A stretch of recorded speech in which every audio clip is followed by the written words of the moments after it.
But is there a constitutional right? Does it say somewhere that Marco Rubio gets to determine which speech is appropriate and revoke student visas based on what you think constitutes free speech? There's a statute that says the Secretary of State gets to determine whether someone is a threat. We deny visas every day all over the world. Do you think that the immigration is the Constitution? Someone's coming up here to stir up problems on our campus, we're going to revoke their visa. She didn't do any of that. She wrote an op-ed. She wrote an op-ed, and I'm talking to you about her particular case. Claims and your claims. Those are not the facts. Reclaiming my time, you revoked her student visa because proudly. she wrote an op-ed. And we'll do more. We're going to do more. I have another question for you. Would you revoke the visa of someone in the United States who published claims that, quote, Jews are an untrustworthy and dangerous group? Yes or no? We will revoke the visa of anyone who's in this country as a guest who's here to stir up trouble. Are you going to revoke the visa of somebody who made that? I mean, the case, I'll look at it. I'm looking to get crazy people out of our country. Actually, it's not just about revoking. You actually, Secretary Rubio, excuse me, reclaiming my time. Representative Pramila Jayapal came in hot, guns blazing, ready to nail Marco Rubio on what Democrats were calling a straight-up shocking abuse of power, a revoked student visa, masked agents snatching someone off a dark street,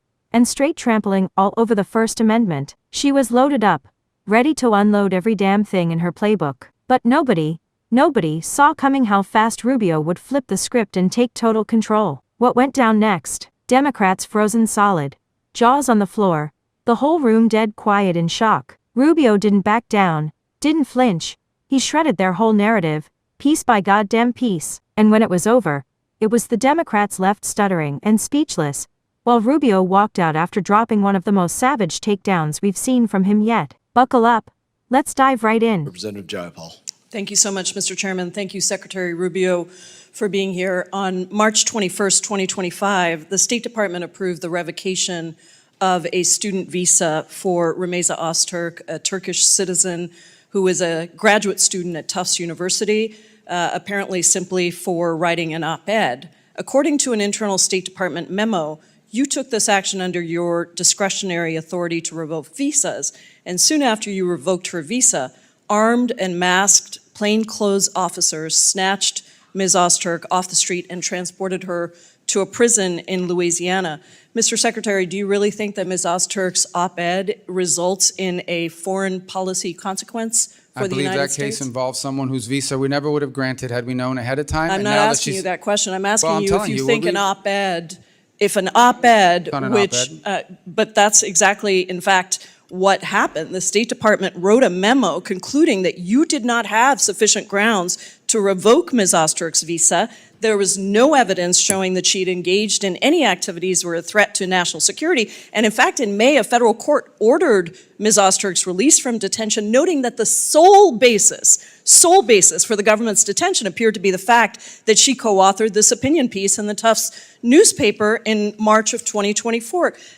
Where in the Constitution does it say that the Secretary of State can override the First Amendment protections of free speech? Is there a footnote that I missed somewhere? There's no constitutional right to a student visa.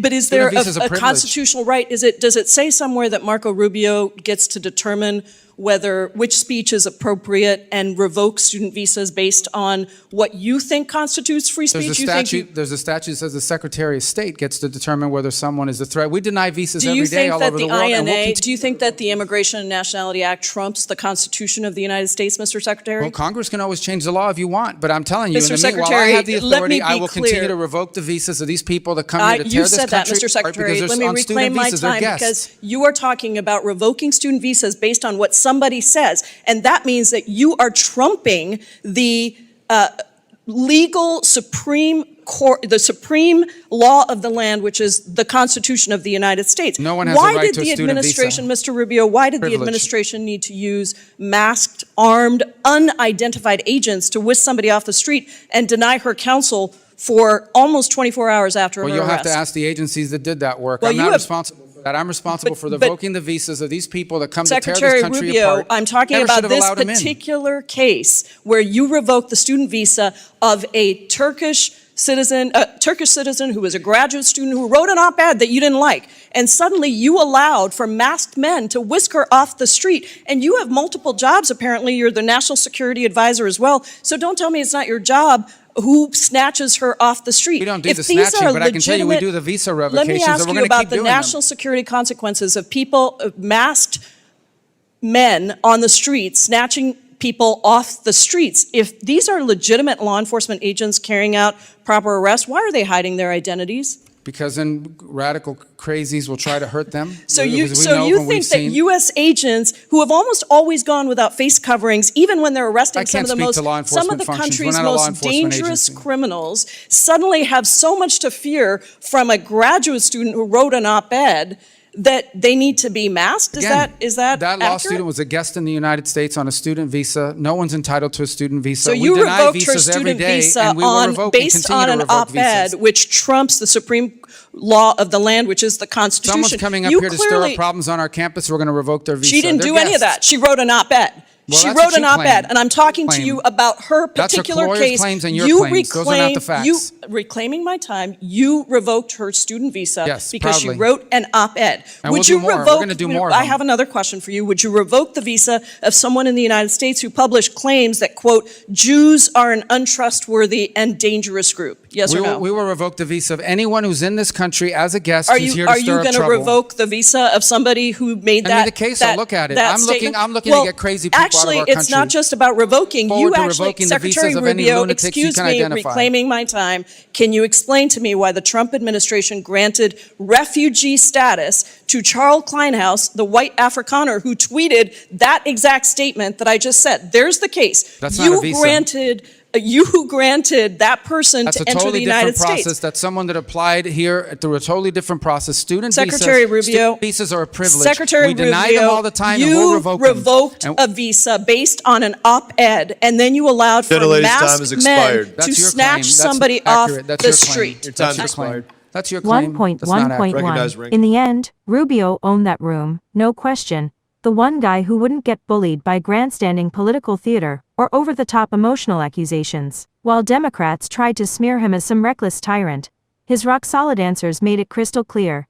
He's guided by the law, national security, and an OBS commitment to protecting America. He laid it out plain: the powers of the Secretary of State are there for a damn reason, and he's using them exactly right to stop people from abusing our hospitality. The harder they pushed, the more Rubio flexed his command of the facts and laser-focused purpose, leaving the opposition scrambling and exposed. Their arguments crumbled under real legal weight, and their fake moral high ground collapsed when hit with his unbreakable defense of American safety first. Rubio didn't just survive, he came out stronger, proving once again why he's one of the Trump administration's toughest, most relentless fighters. His message rang loud and clear: if you're here as a guest in the United States, you play by our rules and respect our laws. Cross the line and undermine our values? Your welcome is over, full stop. The Democrats? They had zero comeback. Their silence spoke volumes.